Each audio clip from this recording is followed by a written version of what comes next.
women are the kind of people that people come out of. So you just think they're meant to have babies? That's Well, it? They're just a vessel? No, it doesn't take any talent to simply reproduce biologically. Before I formed you in the womb, I knew you. And that's from the Bible? Yeah, from Jeremiah 1. Right. So God knows these babies in the womb. He has a purpose and a destiny for each child. They shouldn't be killed. Didn't he kill all the firstborn sons in Egypt? I think I'm done. What do you think's really going on right now in the United States of America? It's we're a Jesus revolution. Yeah, Jesus is coming back.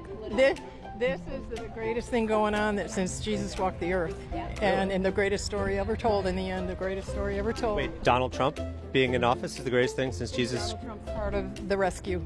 Do you like that he's kind of trying to influence universities and what's taught in universities? Yes.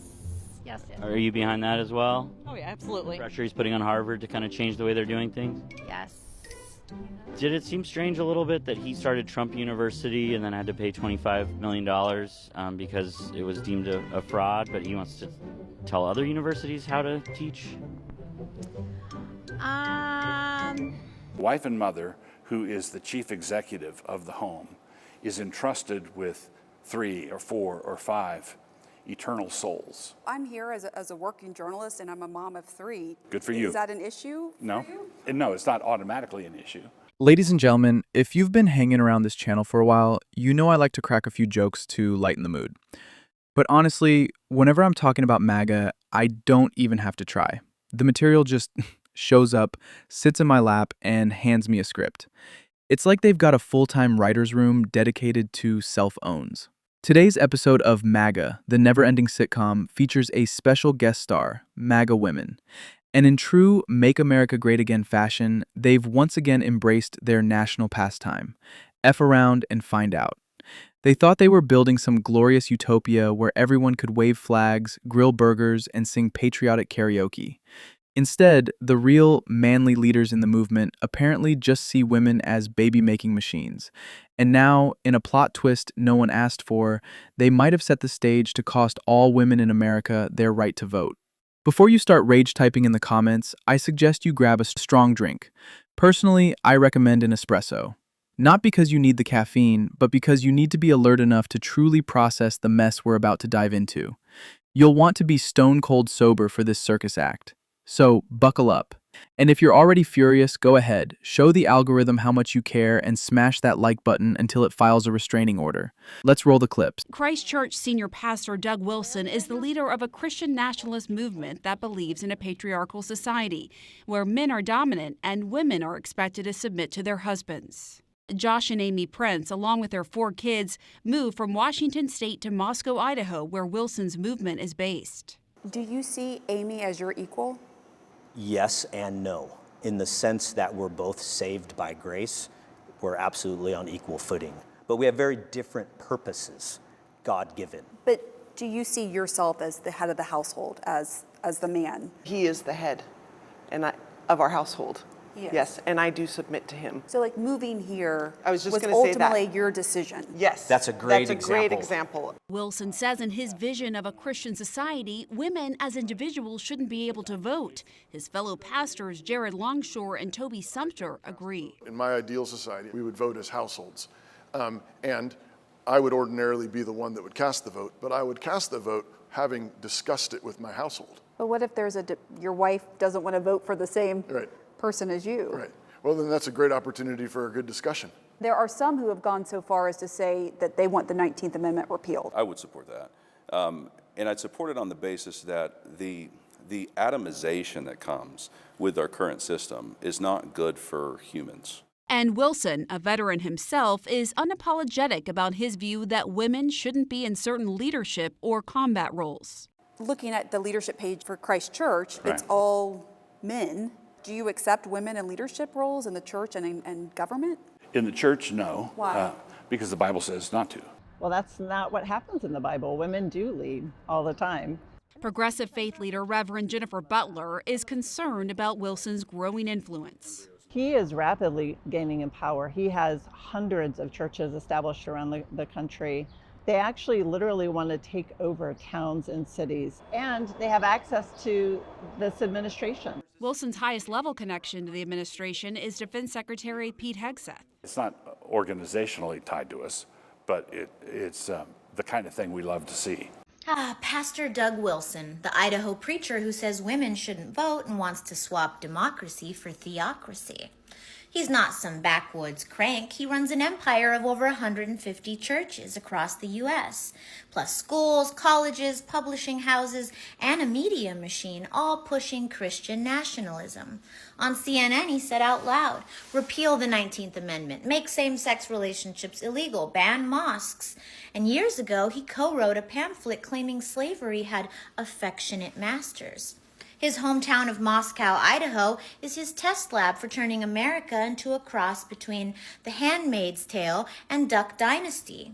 And he's got powerful fans, including the U.S. Defense Secretary. The goal isn't just a church, it's a country run by his church. So I have a question that I would like to ask. If there are any Republican women, MAGA, here on any of my video threads, and they can hear me. And I'm not here to argue with you. I'm not here to disrespect you.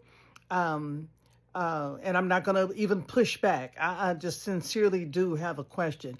Pete Hegseth got on X the other day, and he is advocating and said that he has several pastors behind him that are also advocating that women should not vote and should give up their right to vote to their husbands, totally and completely submit. And I just want to ask if there are any of you that are here and can hear me ask this question. Are you willing to give up your vote, your right to vote, to your husband? Are you willing to? Because in my opinion, that's becoming a second-class citizen. That's just my opinion now. So I'm asking you, any MAGA Republican women out here that can hear me, is this something that you are willing to do? Are you willing to give up your vote to your husband? No longer voting women. I just want to know. I'm just asking. Thanks. A few women were in her comment section saying, no way, we're not on board with that. And sure, credit where it's due, but let's be real, most of them won't even touch a question like that. Silence is safer when you don't want to admit the house you helped build is now on fire. Because if we're being honest, a lot of MAGA women are not those few voices of dissent. Nope, many of them are exactly like the ones you're about to see, proudly marching in step, smiling for the camera, completely unaware that they're basically cheering for their own seat on the political Titanic. Looking forward to 2028, Trump 2028. You want to see Trump run again in 2028? He'll win. But would you be okay with him running for a third term? I have no problem with that at all. Even if it's against the Constitution? I don't believe it's against the Constitution. I believe there's other routes there. And what would those routes be? I don't know. I'm not a constitutional lawyer. But if it was against the Constitution, which it is, would you still be in favor of it?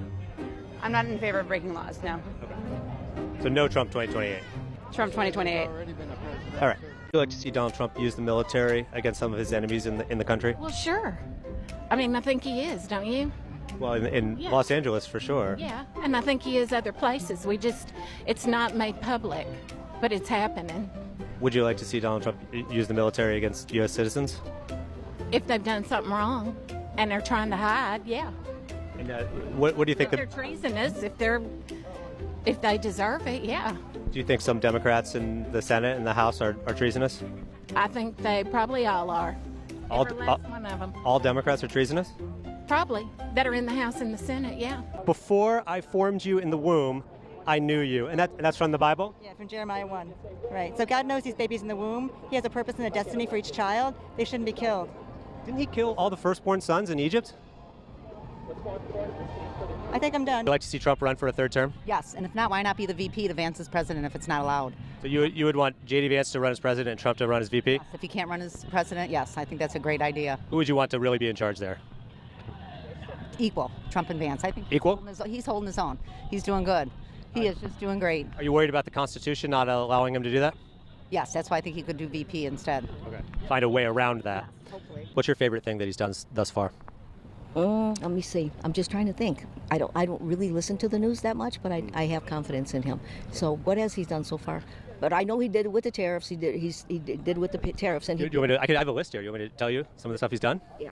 He pardoned the January 6th rioters who stormed the Capitol. He's dismantling the USA ID, which kind of hurts the U.S. soft power in the world. He's putting the richest man on earth and a bunch of teenagers and 20-year-olds in charge of the entire government. He raised these tariffs, and it put the world in a global financial crisis for a little bit. He blamed a plane crash on DEI. What makes Donald Trump so special? Oh my goodness, his honesty, his bravery. Donald Trump, you think, is a very honest guy? Oh, he's horrifically, wonderfully honest. Horrifically honest. Yes, and wonderfully honest. About Trump attracted you so much? Well, like a lot of other people say, he's a businessman. He would run the country like a business, right? And he wasn't sullied by the politics. She's not entirely wrong.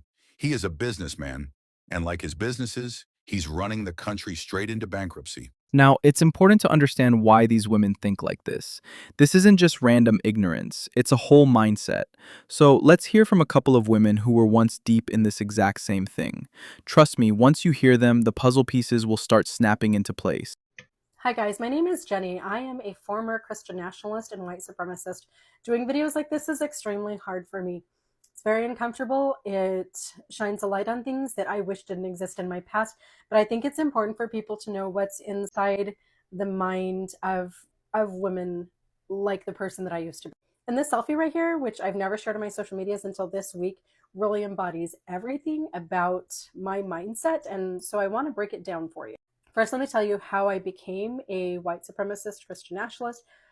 Very simply, I was born and raised. I was born into the Mormon Church, whose scriptures teach that black skin is a curse from God for the unrighteous. And from the time I was a very young girl, I was taught that the fact that I was white and of European ancestry, the quote from the Mormon scriptures is literally white and delightsome. That's in the Book of Mormon. I was taught that that was a sign that I was better than people who didn't look like me. So as I was learning to speak and to walk and learning the alphabet and how to read and write, I was also simultaneously being taught that the Lamanites, everyone brown-skinned on the American continent, was cursed from God and that I was superior to them. I was also simultaneously taught that America was a promised land that God had preserved for his most righteous and obedient children. And to me, that was members of the Church of Jesus Christ of Latter-day Saints. Mormon scripture teaches that the Garden of Eden itself was on the American continent in Jackson County, Missouri, in a site called Adam Ondi Amen, and that Christopher Columbus was led across the ocean by the hand of God so that the righteous Europeans could repossess the American continent and restore the gospel of the Mormon Church in preparation for Jesus Christ returning to, guess where? Adam Ondi Amen, Jackson County, Missouri. I believed that the founding fathers were led by God and that the Constitution, the Declaration of Independence, the Bills of Rights were all written by the hand of God himself, just like the scripture. There's a little children's song that I used to sing from the time I was 2 or 3 years old. Book of Mormon stories that my teachers tell to me are about the Lamanites in ancient history. Long ago their fathers came from far across the sea, given this land if they live righteously. And this song goes on to talk about how that those people who are given the land of America are always led here by God, and that us in our day too have been led here by God, and we will be preserved and protected as a nation and as a community of believers in Christ as long as we're righteous. And that, my friends, that is the very definition of Christian nationalism, the belief that God created America and that America will only continue to exist as long as we are a Christian nation with his mantle of protection over us. So now to this little selfie here, because this just embodies everything. First of all, I am wearing my doTERRA shirt, which that's just such a Mormon thing. The essential oils company. I was a trad wife, but I did have an essential oils business, and I just feel like it's so classic. Around my neck, you'll see a little cross necklace. Now, Mormons don't typically wear the cross, but during this time, we were living in South Carolina, and my Baptist neighbors were very judgy.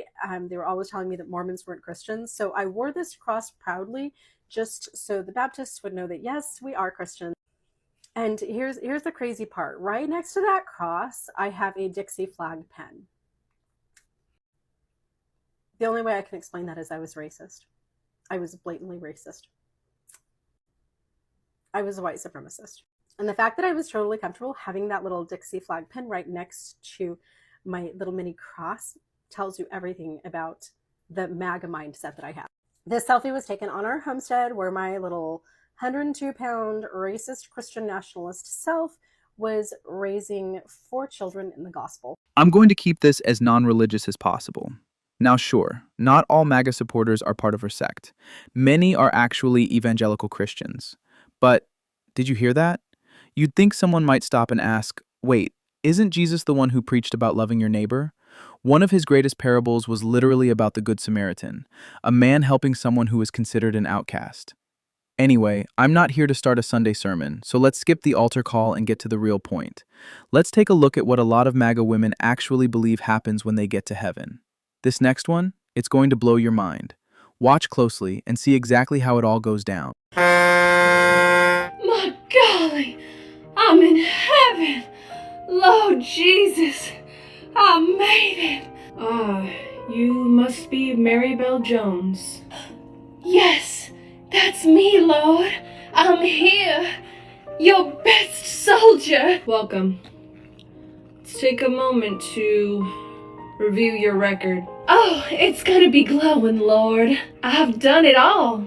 Church every Sunday, commenting amen on every Facebook post, and I even yelled at the Target employee when they said happy holidays. Yes, I saw that. You called them a minion of Satan because they didn't say Merry Christmas. Mm-hmm.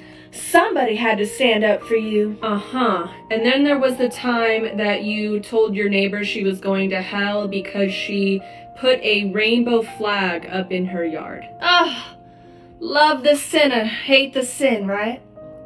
Yes, but then you proceeded to key her Subaru hatchback. Yeah, it was a statement for you. All right, let's move on. It says here that you campaigned against free lunches for school-aged kids and called it communism. Well, I packed my kids' Lunchables every day, and they were just fine. You said maybe if their parents can't afford food, maybe they shouldn't be having kids. Mary, you do remember the part in the Bible that talks about feeding the hungry, right? Well, sure, but I know you didn't mean with my tax dollars. And, your stance on immigrants? Build that wall! Protect our borders! Mary, I was a Middle Eastern man fleeing prosecution. You would have called me an illegal. Yeah, but Jesus, you're different. It's you. Okay, and then there was the time that you protested warming centers in your home state of Utah because you, quote, didn't want it in your neighborhood. That was righteous work! Protecting the children! Oh, and let's not forget the time that you refused to wear a mask because you said, quote, God is my immune system. Exactly! Faith over fear! Okay, but you also hoarded ivermectin and said, quote, that it was the mark of the beast. I mean, somebody had to warn them. Mary, here's the thing. You didn't live according to my teachings. You worshipped politics, comfort, and your own pride. You twisted faith into an excuse for judgment and cruelty. But I was one of the good ones! I was fighting for you! No, Mary. You were fighting for the capitalist overlords that used you as a pawn to oppress other people for their gain. This is never easy, but you're going to have to go that way. To hell! But I donated to church every Sunday! For heaven's sakes, I have a prayer closet! I'm sorry, Maribel, but you do not belong here. I can change! I can! Maribel, this is not The Apprentice. There is no second chances or second season. Does Satan at least have Chick-fil-A? Only on Sundays. One of the thoughts that genuinely lives rent-free in my head all the fucking time is how much MAGA women have to seriously hate themselves as a woman to support what this administration is doing. At first, it would literally infuriate me. I would just be so disgusted. They don't deserve to even be a fucking woman. It literally enrages me. But as time has gone on, I have actually just felt fucking sad. I have felt bad to think about the environment that they've had to grow up in, around the men that they have been in their lives, how they treat women, and the examples that they have seen to look at themselves as nothing. They do not value who they are. They do not respect who they are. They are weak as fuck. And to have grown up in a way and continue to surround themselves with men who view women as absolutely fucking nothing, as disposable, is fucking sad, because I cannot imagine growing up like that. I cannot imagine hating myself so much to be okay with my rights being stripped away by men in the government dictating what the fuck I do with my body.